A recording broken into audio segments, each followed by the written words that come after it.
We continue our travels west, coming out of Manhattan, Kansas, with the next stop, and again, kind of visiting the university.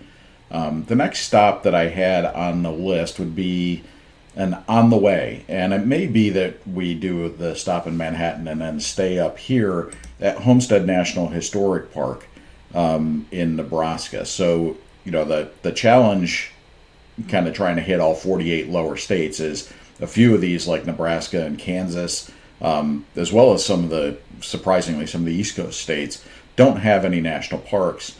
And so I had to really kind of try and figure out, okay, what's on the way and is part of either the national park system or something that's really related to that state's identity or history. And so was able to identify Homestead National Historic Park here in Beatrice, Nebraska. So that's on the way to our next significant stop, which is again another drive-through that we don't have in Iowa, where there is no national parks, which is Effigy Mounds National Monument. So the trip from Manhattan up to Homestead is about 2 hours, and so that's an awful short day. And on the flip side, going all the way over to Effigy Mounds, from if I leave out of Manhattan and go straight over to Effigy Mounds with a stop to kind of visit Homestead, we're probably looking at 12 hours. So this is a tough day that I've got to try and get figured out. Whether there's a stop somewhere in central Iowa, whether it's kind of, instead of stopping in Manhattan, go to Manhattan, move up here, and then take the 7.5, 8 hour drive over to Effigy Mounds National Monument. So Effigy Mounds National Monument is an archaeological site of significant Native American history that is really almost right up against the Mississippi River.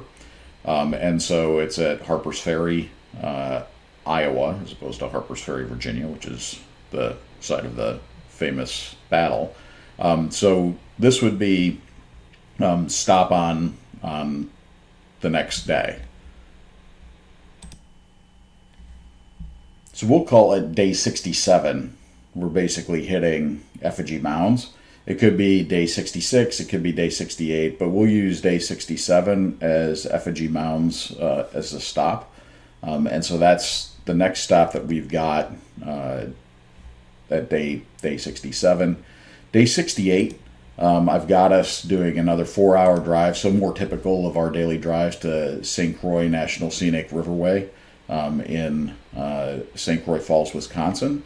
Again, Wisconsin doesn't really have any national parks either.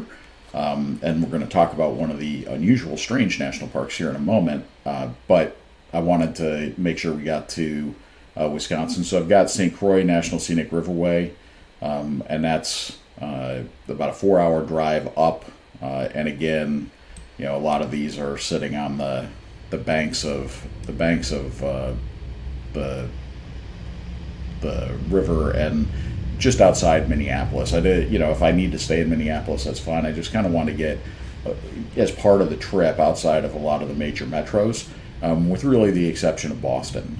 So going to St. Croix on day 67, 68, and spending some time there. The next one, again, kind of going to try and figure out how to make this best work, is Royale National Park, which is technically in Michigan. You can see that the Michigan state line kind of encompasses Royale, even though it's really up here near Minnesota, closer to Canada, and pretty far away from Michigan generally. So we did, if you recall, pop into southern Michigan to visit one of the older military parks down here in the Detroit area as we were coming across. But I do want to hit Royale National Park. I'm giving myself a couple days up here because, again, the only way to get there is going to be a combination of ferries coming over from Grand Portage. And, you're going to have to kind of make sure you've got a space on the ferry and you've got a way over and a way back. So kind of figuring through day 70 to get myself from Manhattan up to Isle Royale and get myself over to the national park and spend some time there, and then kind of get myself back over to the mainland over here in Minnesota.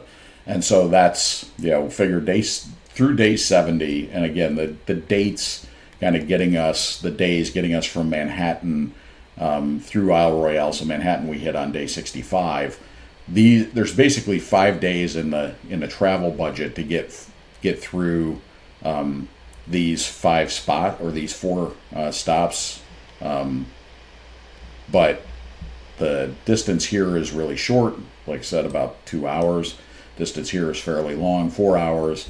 Then we've got another, kind of 4 hours, 5 hours up from St. Croix to Isle Royale.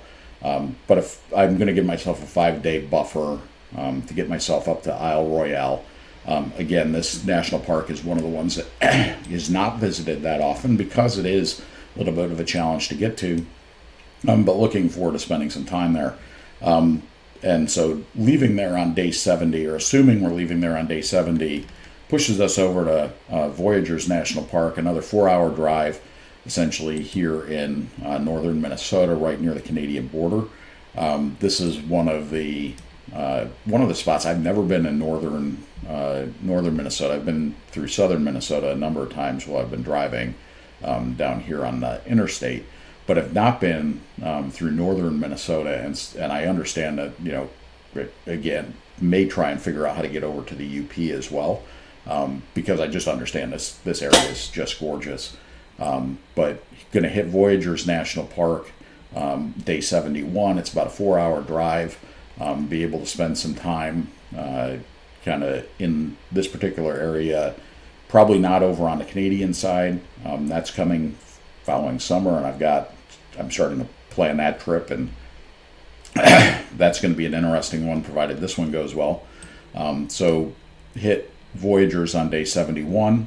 Then we've got, I think, the longest drive, or one of the longest drives. There's the other one is down in the south, going down to Key Biscayne. But the next drive is from Voyageurs out to Theodore Roosevelt National Park in North Dakota.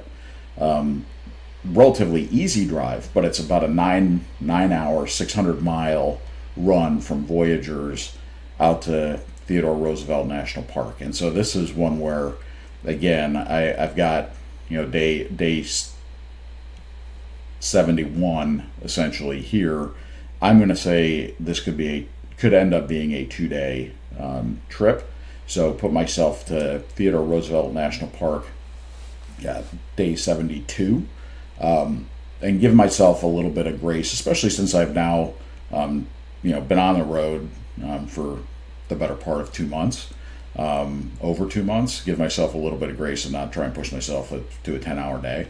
But this is a 10-hour drive, so depending on what time I get into Voyageurs and what I see, what time I can get to bed, I can make a fairly long run into TR National Park, but going to give myself a little bit of grace and say that this is going to get me to day 73, and I'll take a day probably somewhere in the Bismarck, Fargo, Jamestown, somewhere in this area, and there's plenty of motels and such and spots to camp along the way because it's a major interstate, to be able to go over and visit the national park. So let's assume day 73 at TR National Park. Day 74 is going to be a kind of a double hit. It's a 4.5 hour drive from TR National Park down to Badlands. And I have been to Badlands probably 3 or 4 times. So it's a spot that I've driven through, I like to see, but it is more of a drive-through type national park that, like I said, I've been to a number of times. So the real target here is actually, Badlands National Park is just well known for this, very rugged, generally hot moonscape type environment, and it's a gorgeous national park.